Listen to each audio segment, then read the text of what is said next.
in a world where cinema reigns supreme. Join us on an epic journey through the silver screen. Welcome to What's New with Stu, a movie review, with your host Dave Stewart, a video podcast where every frame tells a story. Get ready for insights, laughs, and film debates.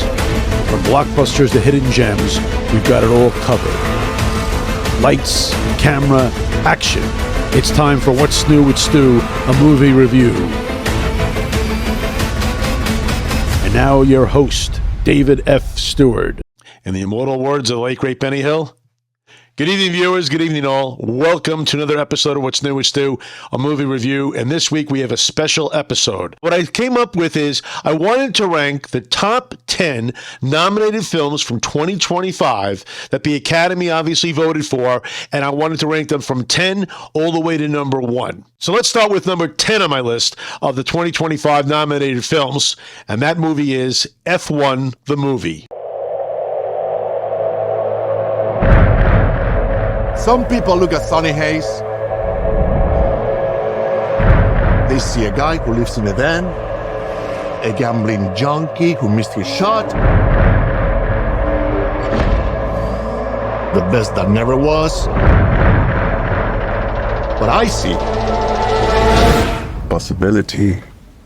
F1, marketed as F1 the Movie, is a 2025 American sports drama film starring Brad Pitt as Formula One racing driver Sonny Hayes, who returns after a 30-year absence to save his former teammate's underdog team, APX GP, from collapse.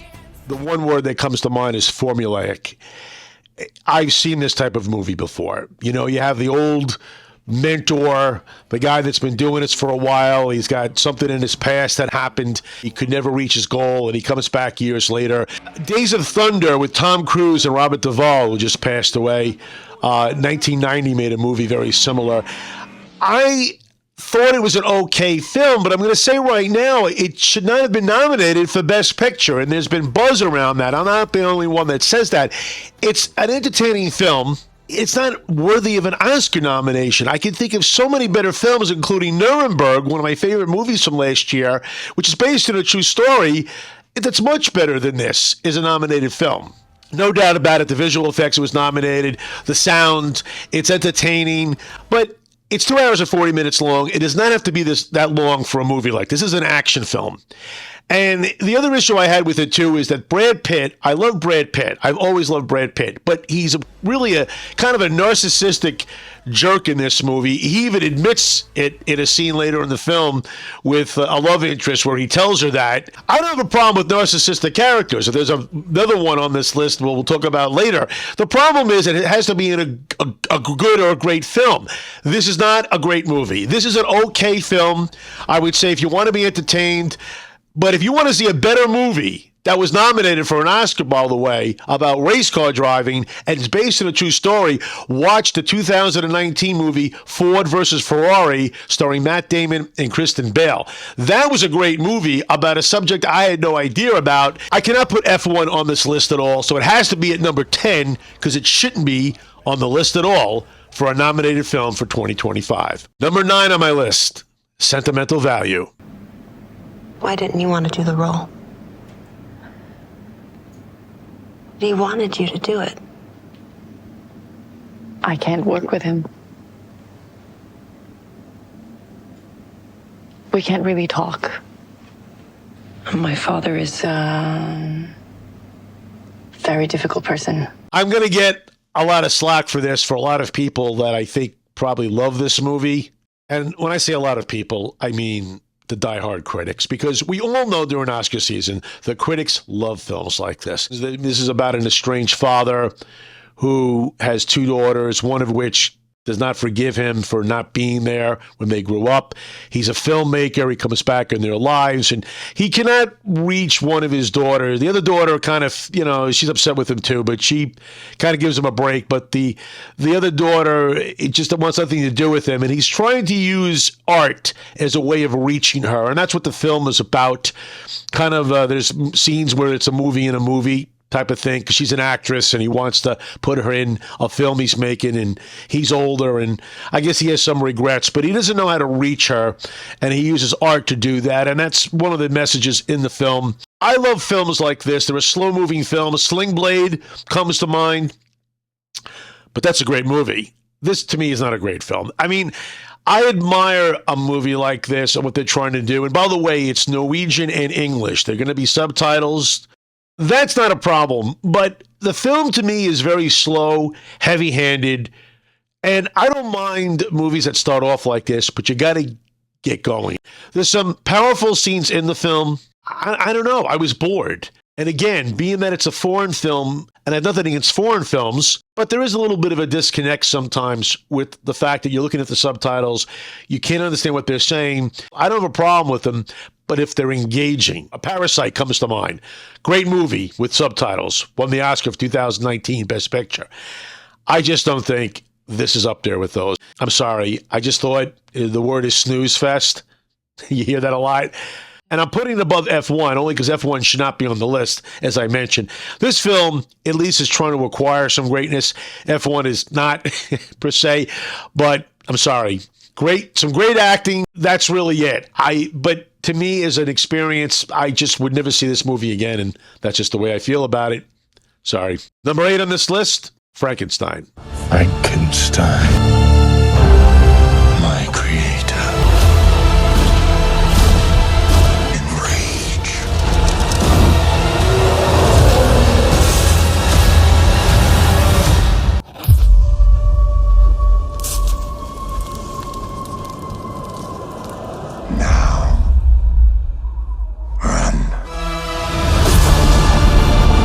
Now, Frankenstein is an interesting film because it has a tough thing to try to accomplish here. There have been so many movies about Frankenstein. The Mary Shelley book was written in 1818, and of course, the famous Boris Karloff playing of the creature in the early 30s, and The Bride of Frankenstein, which is considered even better than the original. She hates me. There have been so many good or even average Frankenstein movies. Abbott and Costello Meet Frankenstein is funny. And of course, all of them have been upended, to be quite honest with you, by the classic Mel Brooks comedy, Young Frankenstein. That's Frankenstein. I beg your pardon? My name. It's pronounced Frankenstein. Or in fact, it's really hard to watch any Frankenstein movie, including this one, without thinking about Young Frankenstein. There's a scene where you see the cabin and the blind old man, and my first thought was, oh, Gene Hackman. Oh, you must have been the tallest one in your class. And then right away, I'm thinking of all the lines from Young Frankenstein. I'm supposed to be concentrating on the emotional element of the film. Now, Frankenstein has a lot of great special effects in it. It's a great-looking picture. Guillermo del Toro, the director, who won the Oscar for The Shape of Water in 2017, based on actually a similar story. He's always fascinated with creatures. If you ever saw Pan's Labyrinth, great movie, by the way. And he always wanted to do a Frankenstein film, I had heard. And this is very similar to The Shape of Water because there's a little bit of a romance, with a woman who normally would never go for a monster. I admired the film, and it kept me entertained. In fact, a lot of nice little touches in the film. For example, the movie starts off with the creature, he's never given a name, fighting these guys on his ship. And the movie starts off with that. You would think, oh my God, but we're going to see Frankenstein now that he's kind of hidden behind a cloak.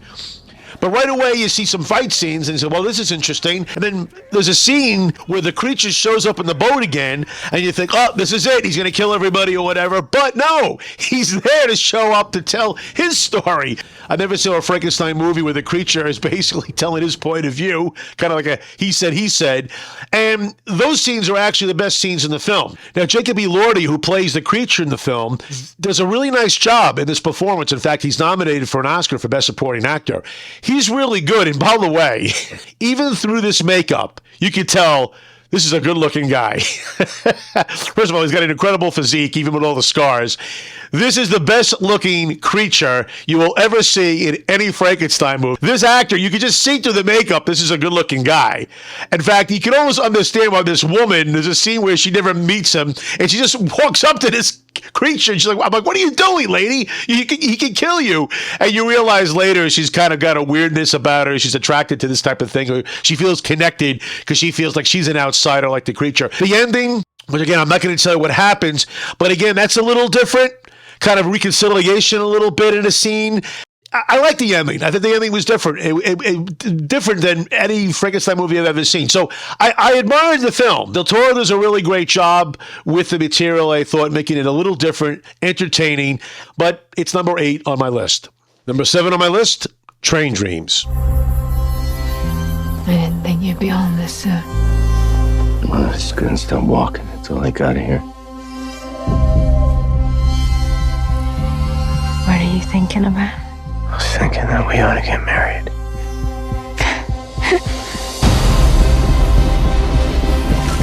This is rough work, gentlemen. Not just on the body. We just cut down trees that have been here for 500 years.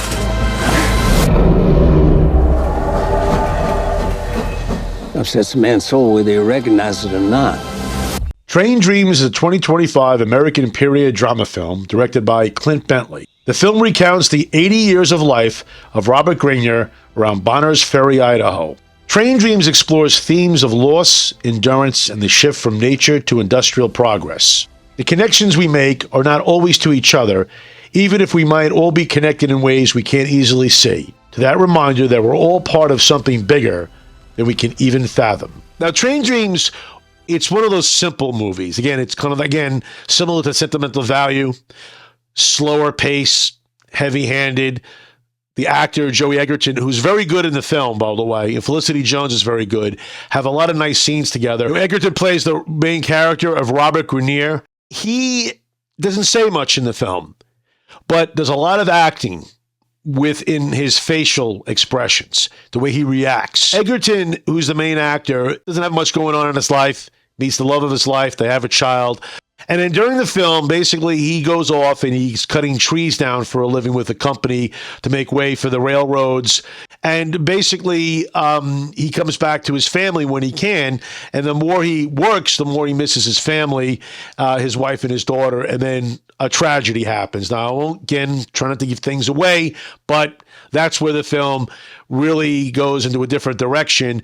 And the film begins this kind of quest for this character as he tries to figure out, what is this life all about? We all have a place and a purpose, and sometimes we can't see it, and sometimes we try to connect with nature and try to understand why we're all here. And the film has a lot of those themes, about loss and so forth too.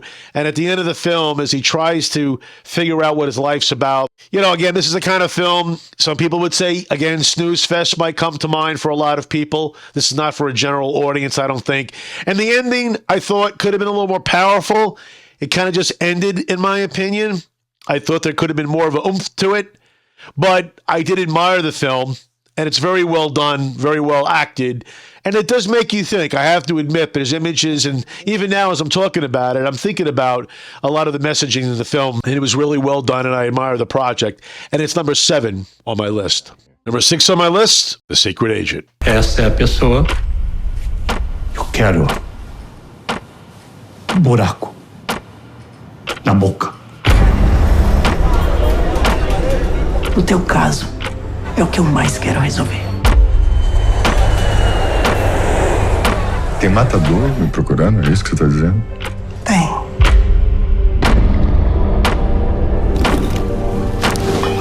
The Secret Agent is a 2025 historical political thriller film. It follows Armando, a former professor caught in the political turmoil in the midst of the Brazilian military dictatorship, attempting to flee persecution and resist an authoritarian regime. Well, first of all, it's not about a secret agent. It's not a spy. This is a man, he's got a relationship with a company, and it's told in flashback of why someone wants him dead. And the film had a lot of exciting moments. I admire the look of the film, and it did make me do some research on the period, but that's what really this film was about. The director, I think, was looking to make you feel the time and the place of how it was to live in this time under a military dictatorship. Because the one thing about this film is there's corruption everywhere. And there's scenes that don't even really lead to anything. There's a scene where there's a leg found in a shark, which is not really meant to lead anything, but to make you realize how they handle crimes. There's a scene with a rich woman who leaves a gate open, and her maid's child gets killed. And there's a whole confrontation, but then you realize later, oh yeah, whatever happened with that? Nothing. It's not really meant to go anywhere, but it's just a scene in the film to kind of really show you about the corruption, how the police and even the military seem to really just wanted to work and make the rich more powerful, and they didn't care about the poor, which of course is a theme that is older than time, obviously, right? But especially in this case, and that's really, I think, what the director was trying to say. Now, there is a moment, again, I'm not going to give anything away, but there's a No Country for Old Men moment in the film. And if you saw No Country for Old Men, you know what I'm talking about, where we're following the lead actor and what's happening to him in a very exciting scene at the end of the film.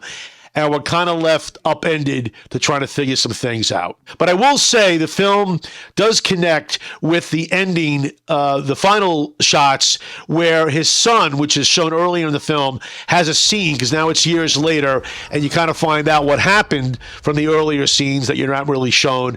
The entire film is in subtitles.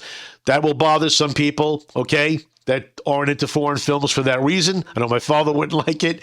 So, again, it's the kind of film that you may want to do some research after you see it to further kind of explain some things with the backdrop. But in that sense, I was very entertained by the movie, and I probably would watch it again, especially to try to, flesh things out a little more. And it's number 6 on my list. Number 5 on my list, Hamnet. Tell me a story. What story would you like? Something that moves you. Is it true you know everything about a person by touching them here? Not everything.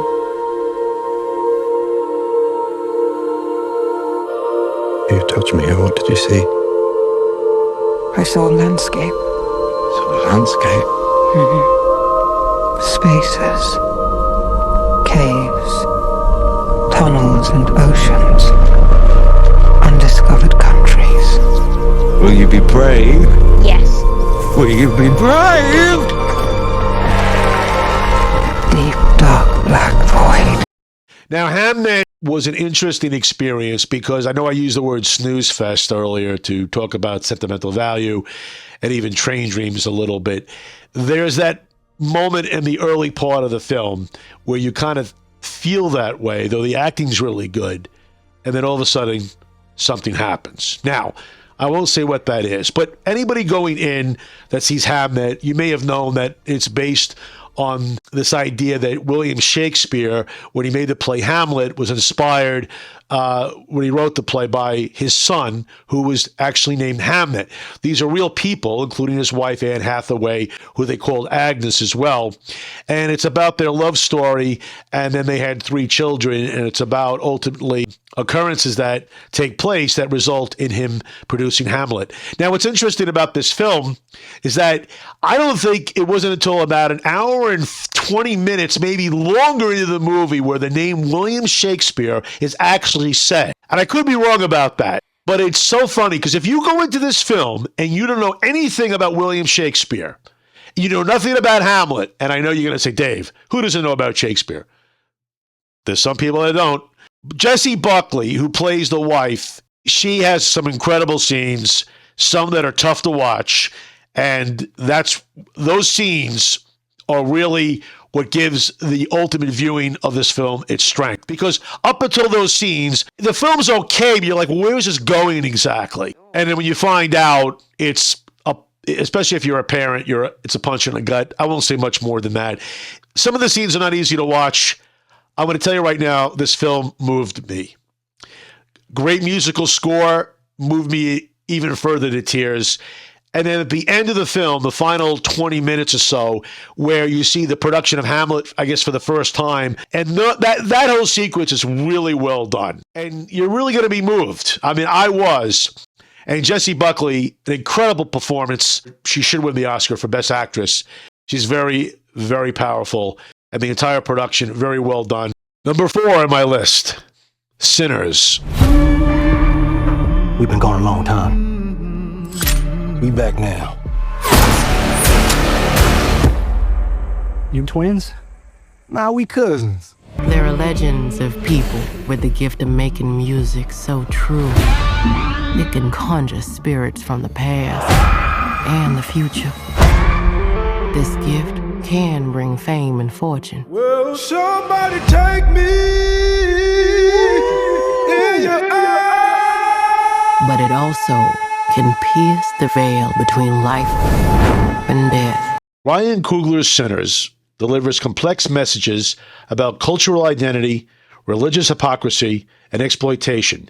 Using supernatural horror in the Jim Crow South, key themes include the difference between corrupt, power-hungry faith and how art, especially black music, serves as both a tool for liberation and a potential lure for darkness. Sinners is an interesting movie because if you go in not knowing anything about the ending, you're going to be totally shocked. I, unfortunately, did know about the ending because, well, that was one of the reasons I wanted to see the film, because I had heard about what happens, and that's why I was interested. This is a very interesting film, which covers a lot of themes. The whole, obviously, the racism and the Jim Crow South at the time. Interesting, the villain who's Irish, trying to have a connection there with how the Irish were kind of looked down upon when they came to this country as well, of course, the way black people were treated. Little criticism of religion in the film.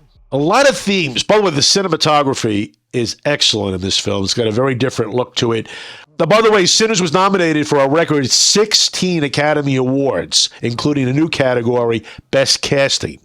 That's the most in the history of the Oscars. Michael B. Jordan is superb in the film. He plays twins, and he could win Best Actor. The film, again, comes down to the twist at the end. And, I mean, there's a lot of great stuff before the ending of the film, and a lot of things will connect what's going to be building up to the end of the film.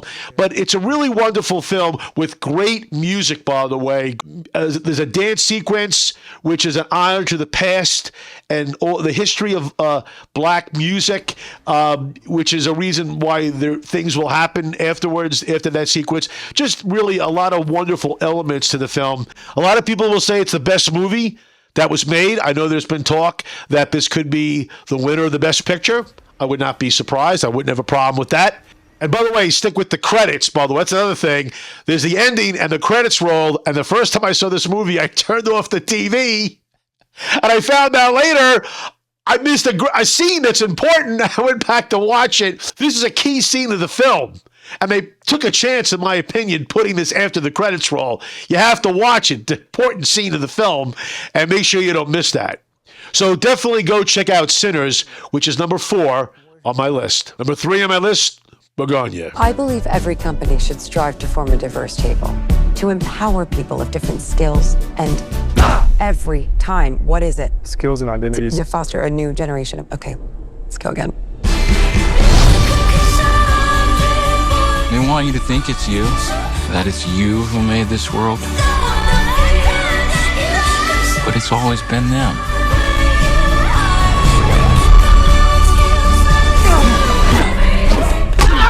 All we've lost, all that's been done to us, we're setting that right again. The Point of Begonia is a dark satirical exploration of societal polarization, distrust in institutions, corporate greed, and humanity's self-destructive nature. Begonia is a film that I knew was going to have some kind of surprise or shocking ending because it just felt that way to me, and I think that's why that film kept me on my toes a little bit. The idea that there's two cousins who are conspiracy theorists, at least the main one by Jesse Plemons, who, by the way, easily could have been nominated for Best Supporting Actor, kidnaps the CEO of a company played by the great Emma Stone, who's nominated. And would I be surprised if she won? No, I would not.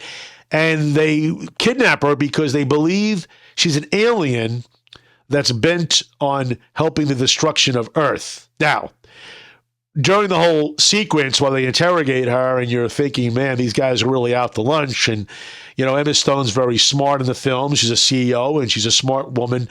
And she's trying to figure out her situation, and she's trying to manipulate them into basically letting her go. And they're having none of that. And it's kind of a cat and mouse game between the Emma Stone character, the Jesse Plemons character, this feeling in my gut that something wasn't right because I was engaged about what's going on here. Why are these people so convinced that she's an alien? What are they doing? Why would they do this? Because Jesse Plemons' character, you realize, is not a moron. He's not stupid. Now, getting back to the ending, and I'm not going to say much. I'm going to say there's two things that happen at the ending of this film that are kind of like, whoa. At least it was for me. Okay? I didn't see it coming. I just sat there at the end of the film with my mouth agape going, wow. I don't think you're going to predict the final shots of this film, in my opinion. That's why Begonia is number 3 on my list. Number 2 on my list, one battle after the other. What I'm doing here is I'm creating a closed circuit. Very important to keep your cap shunted like this so you don't accidentally detonate your charge. Don't stop. I want you to create a show. This is an announcement on revolution. The message is clear. I'll be seeing you very soon. Not if I see you first. One Battle After Another is a 2025 American black comedy action thriller film produced, written, and directed by Paul Thomas Anderson. The story follows an ex-revolutionary who is forced back into his former combative lifestyle upon getting pursued by a corrupt military official. But the film starts off a little weird, I thought, with Sean Penn and Tiana Taylor's character, how they interact. And then the film goes into kind of a, I don't know if black comedy is the right word, but there's a lot of obviously funny moments in the film. And the movie has a lot of things to say about a lot of things that are going on now, that have been going on. DiCaprio is one of my favorite actors. This is his 8th nomination. He kind of reminded me of the dude from played by Jeff Bridges in The Big Lebowski. DiCaprio is really great playing a stoner. Sean Penn, when I saw this film, and some people will say it's over the top at times, maybe a little cartoonish at times, but his portrayal of Colonel Lockjaw is superb. Of course, Sean Penn has been one of our best actors since he came on the scene as the surfer stoner Jeff Spicoli and the comedy Fast Times at Ridgemont High in 1982. All I need are some tasty waves, cool buzz, and I'm fine. He got nominated for Best Supporting Actor. I hope he wins. I think he should win. He's great in this movie. He always is. Benicio del Toro is also good in this film for Best Supporting Actor, won the Golden Globe, but he's almost in like another movie. He's really cool. He's almost like too cool. Like he's almost detached from what's happening. Like while DiCaprio's in panic mode, Del Toro's kind of like, well, la-di-da, this is the way things are. Even a part where these cops have him arrested in a scene, even when he confronts these cops, he's kind of like, yeah, whatever. Paul Thomas Anderson's a great director, and he's going for a lot of things here. Some people have said this movie's got something for everybody because it even has something for, young girls. DiCaprio's got a daughter in the film as a teenager. So if you're a young teenager woman, you could say, hey, that's a great role or a great role model. She's tough. In fact, there's another performance, Tiana Taylor, who plays her mother in the earlier scenes. She's nominated. She's favored maybe to win Best Supporting Actress. She's got some great scenes. The acting, by the way, is top-notch in the film. And it's a very entertaining movie. It's a nonstop film. And by the way, some of my favorite scenes in the film are with the Christmas Club or group, whatever they're called. It's basically this idea that a bunch of older white conservative men are making decisions in this country. And a lot of people are going to think this is what's going on now. And they're making these moves. And Sean Penn's character wants to join the club. The scenes with them are very well done. That's actually my favorite scenes in the film. This is favored to win Academy Award for Best Motion Picture of the Year. That's what they're saying. I have a feeling that Sinners might shock everybody. It's happened before. But One Battle After the Other is the favorite. But I don't have it number 1 on my list as the best film of the 10 that were nominated. I have that saved for another movie. If you like what you see, don't forget to hit that like and subscribe button, and don't forget to hit that bell icon so you're guaranteed not to miss any future updates of any podcast I have coming out. And finally, drum roll, please.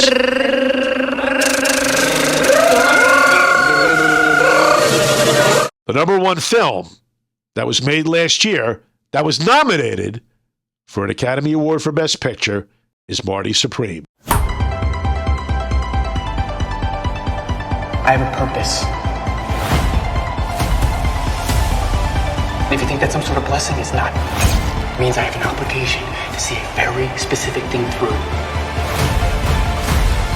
And with that obligation comes sacrifice. The mouse is back, baby! Yeah! You're my pop, we believe in you. This is you? Yeah, it's a nice picture, right? I don't think you understand the stakes here. Marty, there are no second chances in life. Do you need help? I could help you. Marty Supreme is a 2025 American sports comedy drama film directed by Josh Safdie. Set in the 1950s, it stars Timothy Chalamet as table tennis player Marty Mauser, loosely based on Marty Reisman, and follows his quest to become world champion. The thing that pops into my mind with this film is it's pure entertainment.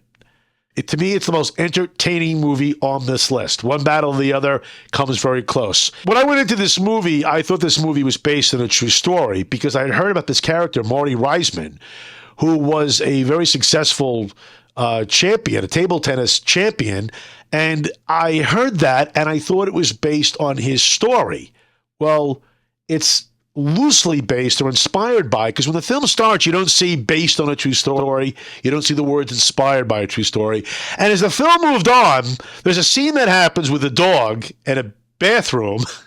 And I'm like, wow, did that really happen? Oh, I got to look. Did you ever see a movie and you think it's based on a true story and something happens, like The Wolf of Wall Street? You're like, oh, I got to look that up and see if it really happened, and maybe the director made it up. Oh, you know, sometimes it happens, sometimes it doesn't. I realized after that scene with the dog, like, wait a minute. This film is not based on a true story. They never said that. This is about a young man who wants to be the best at table tennis. And basically, it's about the American dream, about trying to be the best, doing what's needed to be the best, but at a cost. And that's really, to me, the ultimate message of the film is what defines success, okay? Is it making all the money? Is it getting all the fame? But we all know, whenever you watch documentaries about a lot of famous people, whoever they happen to be, a lot of times you hear their stories about they came from a broken home, or they're the ones that broke their home, or they had an unhappy childhood, or they were abused. It just seems to me a lot of times fame has a cost, and this film examines a character who wants fame at any price and will do anything to get it. I mentioned how Brad Pitt's character in F1 was narcissistic. This character of Marty, played by Timothy Chalamet, who, by the way, I think is going to win an Oscar for Best Actor. He won the Golden Globe. He is superb in this film, and his character is very narcissistic, worse than Brad Pitt. Pitt is, all about himself in the film, but he also does know how to be a team player. Marty does not know about that, or nor does he care. He says and does things that are shocking in this film, and you're almost maybe appalled, except the movie's so entertaining, you kind of look past that. Because he's not the villain. It's okay to have a villain that does bad and says bad things. He's the villain, or he's the antagonist. This is the protagonist. It's like you're rooting for him to do good things. You want him to be a good person, but this guy doesn't have the capability, at least earlier in the film, or a majority of the film, I should say. And the question is, will he ever acquire that ability? And again, I won't say what happens at the end. The film has a lot of great acting in it, a lot of funny moments. One of the guys from the Shark Tank show is in the film. He's very funny in the movie. Gwyneth Paltrow, very good in the film. She looks great, by the way. I haven't seen her in a movie in a while. She's very good. And it's just a lot of very entertaining scenes, funny scenes. I was laughing out loud. I mean, again, this is not a comedy per se, but again, this to me was the most entertaining movie that I saw last year. And that's why I feel it's number one on the list of the top Oscar-nominated films, with very close, one battle after the other, and I highly recommend seeing Marty Supreme. Again, the character is a jerk, I'm not going to lie, but go with it anyway. And Timothée Chalamet, to me, this is his best performance he's ever done. With this, hopefully will get him his Oscar, but I wouldn't be surprised if Michael B. Jordan wins for Sinners either. It's going to be between one of those two guys. But when you have a chance, watch all of these nominated films. You could put in the comments below if you agree with me and what you thought were the best films. I'm interested to see your list if you want to put it below. Thanks for joining me again with What's New with Stu, a movie review. And in the immortal words of the late, great Benny Hill, good night, viewers. Good night, all. We'll see you next time, and we'll see you at the movies.